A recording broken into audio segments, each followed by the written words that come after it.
love my family. I tell them I do anything for my family, especially the two kids, then my wife and the car after. You understand? But love family. Losing your arm and your leg, what was that like for you emotionally? Well, it wasn't a nice feeling, you know. It wasn't a nice feeling because you know that some things still not that you're able to do. Not a lot of things is gone back from you. A lot of things. Because I like swimming, I play cricket and everything. So all those things just know that they fade away from me. You have a prosthetic leg. Tell us how hard was it to navigate and to learn to walk with that? Well, it wasn't so hard. As I said, it wasn't so hard.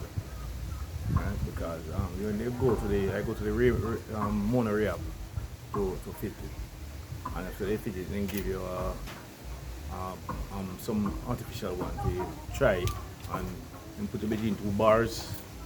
And you walk between the bar, you hold on for the bars and walk. You understand? Yes, it's a little difficult for you because it's too long you meet in the accident and your feet to move and things. But you don't gradually take time.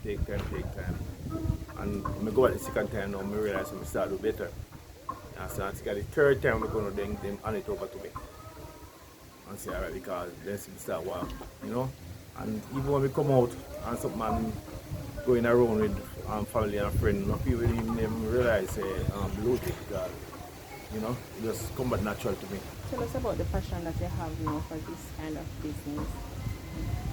Well, I've gone come see them working on motorbike in the yard, right? So I was hanging around with my bigger brother and watching him doing the motorbike and just try to get involved. For me get involved, just have a passion for it. Just have a passion for motorbike and so I'm went to school and I pursued a career in it and come back and just start do motorbike. Well, I do cars too, but through the loss of hand, you know, it gives me a pain on my neck when I pull the things them, give me a pain on my neck. So I'm going to the doctor and the doctor says me have to stop it. So I continue the motorbike because the motorbike is more simpler. Lawnmower, weed cutter, power wash, Delco, and them things there. You said that despite having your disability, that sense of being independent is what really drives you to not give up. So tell us about that. Well, losing the leg is one and the arm is one, but like I come from a background where my father is a trained man and everything he tried to make me involved in farming, cane bearing and them cows, goats and them thing there, pigs and anything there. So I always want to be an independent person. I never like beg. I going to school. I do this mechanic from years. I can't remember I was around 13 years old, around 13 when I started doing this thing and things. So when I go to school, if my father give me money to go to school, no problem because I have my own, I work and achieve my own. Your job as a mechanic, how the disabilities that you have, how do they impact the work that you do? Well, working on a motorbike, sometimes when you're doing the work, like you're pulling something like this, you pull it from over this side, and you pull it and it starts spin. So you need somebody to hold this side with the spanner for you, or you find somewhere and catch it somewhere where you can get spun over it. You understand? You spoke of being independent as one of the things that motivates you, and you also mentioned your family, your wife and your children. So tell us about that part. Well, when I leave school, I always try to be an independent person. Always. Okay, first thing when I leave school, I say, I have to buy a motorbike, and I first thing to buy a motorbike.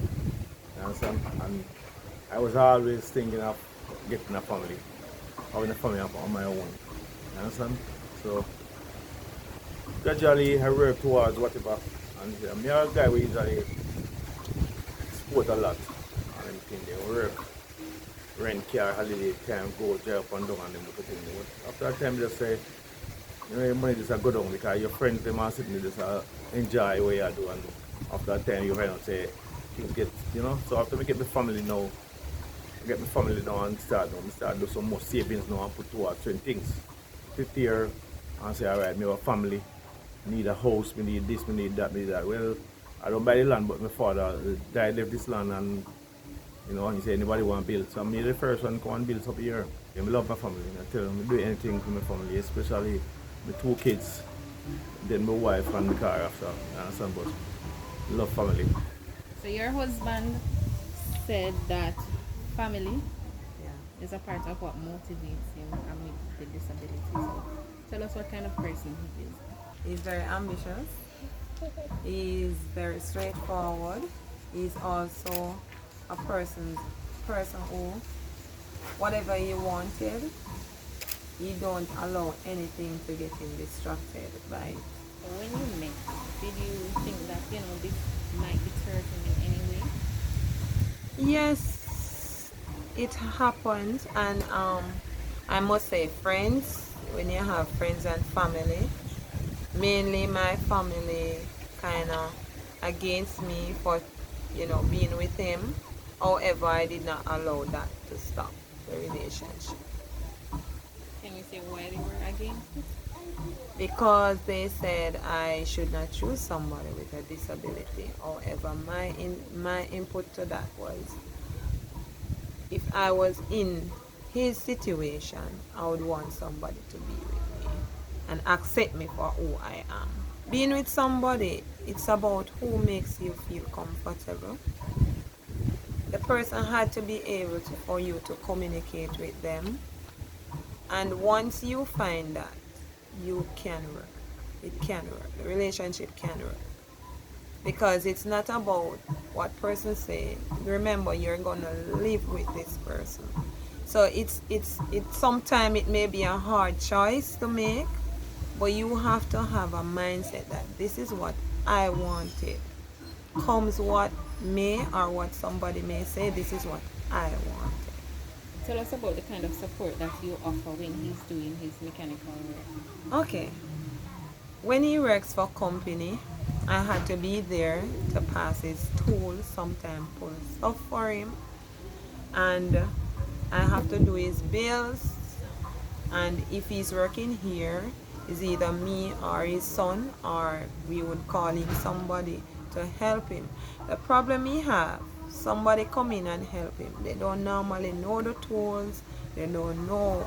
So it's best when I or my son help him. If you were to give advice to other people with disabilities, what would that be? Just work towards your goal. Work towards your goal.